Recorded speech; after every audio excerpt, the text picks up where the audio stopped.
Hello everyone, welcome back to another video, and today we're starting a new series where I'm going to be reviewing combo models and alternative builds of different kinds of Lego sets. Stuff like Ninjago alt builds, combo models, stuff. And it doesn't necessarily have to be Ninjago, it could be really any Lego theme. Dreams, City, you name it. So kind of the main focus here on the series is going to be mechs and creatures. I mean, there might be the occasional building, I don't know. But, yeah, we're just going to start off with today's little alternative build, which is a mock or alternative build of the Imperium Dragon Hunter Hound made by Kikinoki. Or not Kikinoji on Twitter.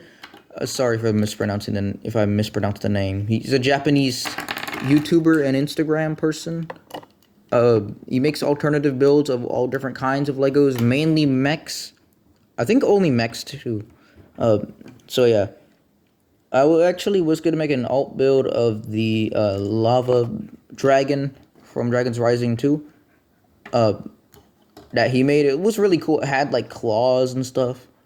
It's really cool looking, but he had to buy his subscription thing to get his instructions for it, which is a bit of a bummer. But luckily I do have the instructions about this guy. So let's start off with the head. I love how Evangelion-ish the head looks. It looks really nice. I like the use of the Imperium sword. It looks really neat. I like how it kind of points backwards. It looks neat. Overall, the head is a great construction too. It's pretty genius as well. Look, this is the head build. I will definitely be using stuff similar to this when designing my own alternative builds, because I do have my own fair share of alt builds here.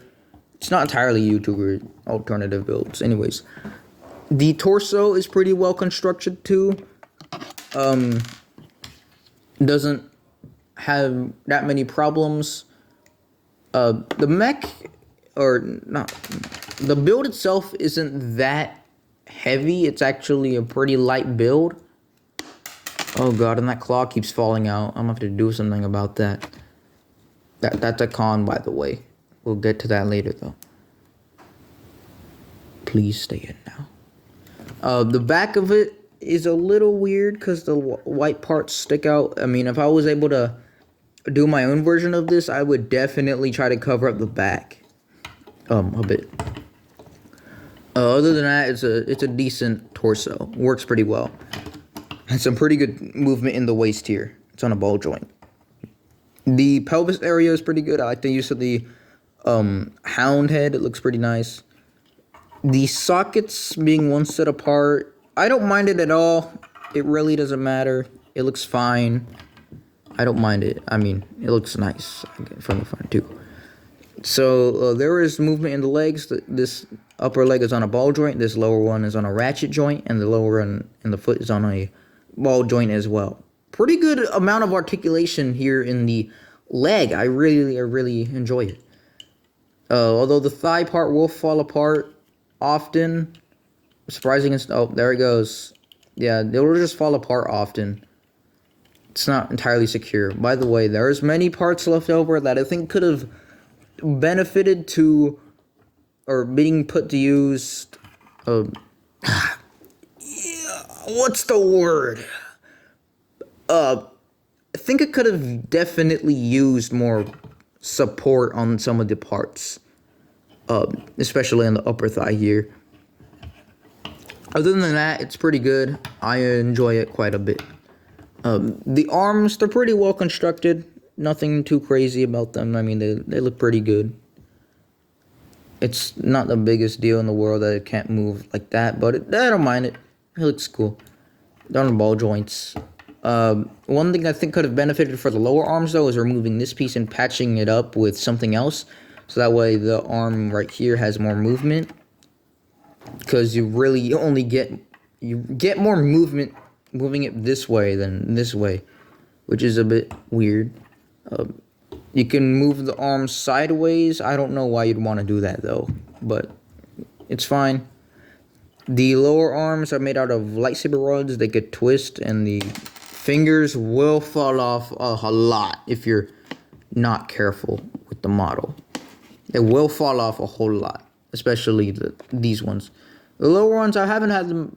I don't think the lower ones have fallen out, or the thumbs have fallen out at all. I think they work pretty well. Definitely think they could have used another one of these for the other fingers, but other than that, it's fine. They can twist. So yeah, there's the mock itself. It's a pretty decent mock. It's a great starter mock. Not really mock, more of alternative, but it's a great build. It looks better than the Imperium Dragon Hunter Hound. The Hound had literally no back leg movement, pretty much, other than the feet. So yeah, this one is better than the Hound, in my opinion. It works pretty well. Thank you, massive thanks to Kikinoji for building this and putting out the instructions and making the instructions free instead of having to pay for something to get instructions. I wish I really could have built that Lava Dragon build though. It's fine though.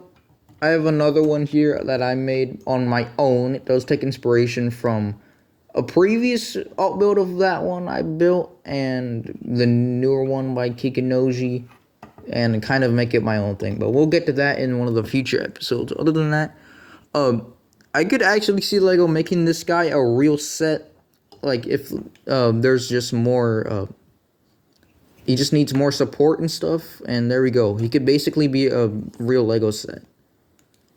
Like maybe I could see it for $10 or 15. I don't know, around there. Other than that, nice little alternate build. I enjoy it a lot. It's a fun little one. Looks like Evangelion, Neon Genesis. I quite enjoy it. So yeah, there's that. I think next episode we'll get to we'll go with this thing. We'll go with it's huge. It's a huge alternative build. We'll get to that next episode though. By the way, the instruction video for this guy was nice. This one not so much. We'll get to that one next episode though. So yeah, there's the review for this guy. I'll see you guys later. Adios.